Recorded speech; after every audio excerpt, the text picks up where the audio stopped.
Angry Birds, Subway Surfers, Cut the Rope, Fruit Ninja. These are all games from the legendary 2000s mobile gaming era. A time when games on the App Store were so good that people still talk about them today. Unlike today where most of the top games look like clones of the same Coco Melon fever dream, these games were on a different level. It was a time when developers were truly dedicated to creating games that were made for smartphones. Touchscreen, portability, and a small screen were not seen as limitations, but rather advantages that developers could use to make more innovative games. Mobile games weren't seen as a joke, but rather their own medium, a luxury when iPhones had first come out. Every app was easy to distinguish. The free ones were good, and some of the paid ones were even better. Many of them featured long-term progression with months of levels ready to go, and cosmetics you could earn just from playing the game. In return for their quality work, consumers rewarded developers with a massive amount of support, buying and playing these games so much that some of them got shows and movies. Whether it was because developers stopped prioritizing gameplay, or consumers just got more interested in this, the legendary mobile game era is now a time of the past, and there have been dozens of videos on YouTube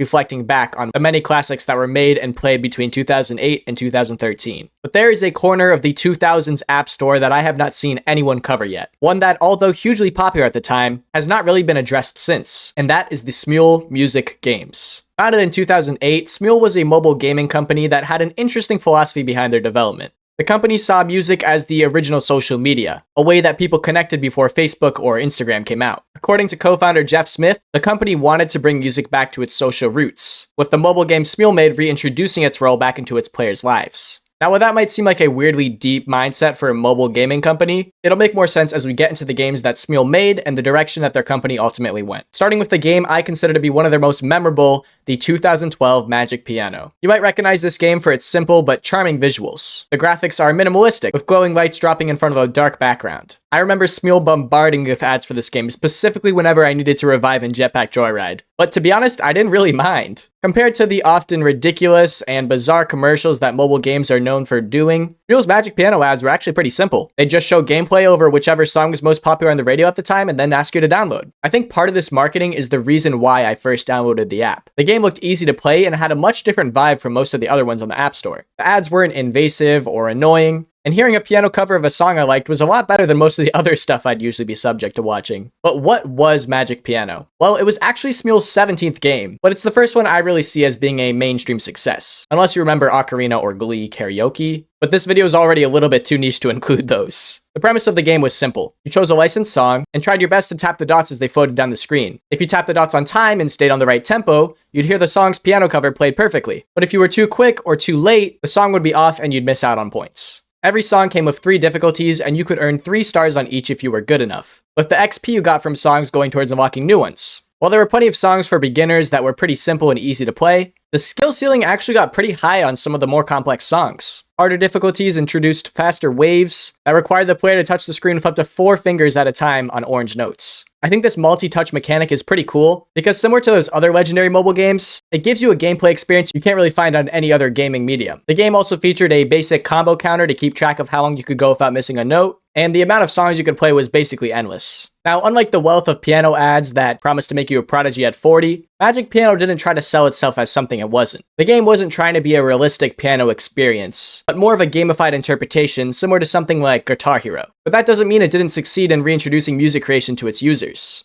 Still going today, the majority of songs on Magic Piano are user-created through the game's built-in composing studio, which means that you can pretty much find any song you'd like, even something that was released last week. As for microtransactions, the game had Smule, which could actually only be earned for free. That's right, there was no pay-to-winning your way to Gangnam Style's hard mode, unless you liked Smule on Facebook and watched some ads. But compared to the infamous amount of microtransactions on mobile games today, and just over the last decade, it's pretty interesting to hear about an in-game currency that was only free, one that you couldn't even buy if you wanted. This is very much a trade of its time, kind of like how some older 2000s games could only give you certain cosmetics if you won them through achievements. Whereas today, almost all cosmetics on games are monetized through battle passes and in-game stores. However, if you did want songs, unlimited songs, but no bacon, without playing the game for them, there was a way. You could purchase the VIP pass for a staggering $10 a week, which I would personally never do. Not only are you spending $480 a year on a game, but you're also eliminating the point of playing it since everything's already unlocked. Thankfully, this was never even close to a necessity for playing the game, but while Magic Piano did garner 50 million downloads, it wasn't even Smule's most popular app. Sing had double the downloads, and it was where Smule found even greater success in making musical games. This is an app where you can really see that philosophy of bringing people together through music, because of how socially focused the app was. Where Magic Piano had minimal social features like a leaderboard and some weekly competitions, Sing is almost its own platform, but for singing. It's not even really a game. I downloaded this app when it first came out, just because I was curious to see how the Magic Piano devs would make a singing game, but this one is really just more of a social media. It features profiles, groups, and even a live streaming feature. I remember getting spooked because while Sing gives you what appears to be an offline tutorial when you first enter the game, it actually immediately uploads whatever you just sang in confidence to the app without telling you. I vividly remember panicking because I didn't know how to get my cover of Imagine Dragons' Demons down. Unlike Magic Piano, there isn't a scoring system. You basically just pick a song, sing into your phone, and listen to other people's covers. It's really just about creating and sharing stuff you made with your voice, which perfectly lines up with the company's philosophy. I don't really hold Sing in as much high regard as Magic Piano, just because this is really more of a social media than a smartphone game, but it's still a pretty innovative app. The good news is that the VIP pass for Magic Piano will actually cover Sing as well for unlimited features, which I guess gives it a little bit more value. But $10 a week is still egregious in my opinion. Once Sing took off, Smule really went all in on it, not really making anything else since its debut in 2012. They even renamed Sing to Smule after the company, making the two synonymous with each other. That's like if I had a video go viral and I just named it Lufa, or names my channel the name of the or name my channel the name of the video. I guess they just saw the 100 million downloads and said, hey, you know what? We peaked. Let's just stick with this. And so they went all out with all these celebrity cameos being featured on the app. Hi Jesse, I'm a big fan. This is a huge privilege. Let's sing together.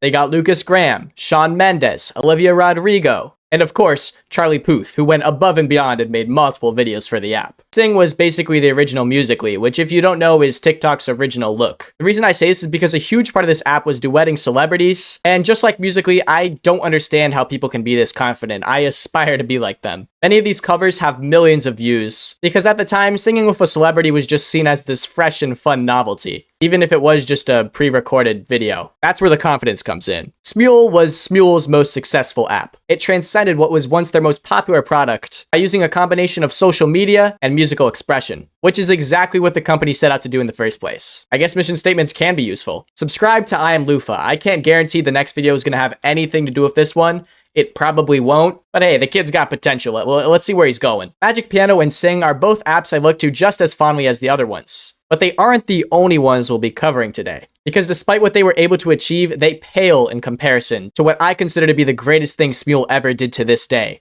And that is auto-rap. You see, auto-rap was not a game or social media like the other apps, but rather a technological miracle. It was an app that was so advanced it turned you into a rap god. In all seriousness, this is the app I'm most excited to talk about because it's really something else. It's similar to Sing in that you use your voice to cover songs, but also completely different. Smule basically invented a program that takes anything you say into a completed rap song. You can say anything, talk about your dog or Oppenheimer, and the app records your voice and turns it into a fully fledged banger. You don't need to have any rhythm or rhymes either. The app wants you to be bad, just so it can show you how insane this technology is. Now to show you guys what I'm talking about, I made a song and video with the official Smule Auto Rap app. This is not sponsored, I just feel like as a hit YouTuber, this is the natural next step for my career. Starting a music career in tour will take me from niche micro internet guy to who knows, I can be anything. You don't believe me? Check out this song. He knew the world would not be the same. Few people laughed. Few people cried.